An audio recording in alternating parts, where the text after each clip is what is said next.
بلوچستان کے علاقے نوکنڈی سے وائس آف مکران کے بیورو چیف سید جان بلوچ کی رپورٹ کے مطابق بلوچستان ریونیو اتھارٹی کے چیئرمین نور الحق بلوچ نے نوکنڈی میں جاری میٹرک امتحانی سینٹر کا دورہ کیا، جہاں نقل کی روک تھام کے حوالے سے کیے گئے اقدامات پر اطمینان کا اظہار کیا۔ اس موقع پر میڈیا کے نمائندوں سے گفتگو کرتے ہوئے کہا کہ نقل ایک ناسور ہے جو بچوں کی مخفی صلاحیتوں کو دیمک کی طرح چاٹ رہا ہے۔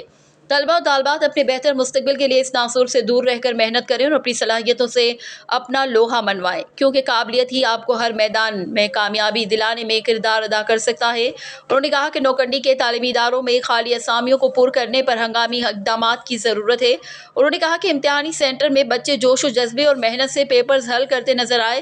اگر یہی محنت و لگن کا جذبہ رہا تو یہاں کے بچے بھی کسی بھی میدان میں پیچھے نہیں رہیں گے۔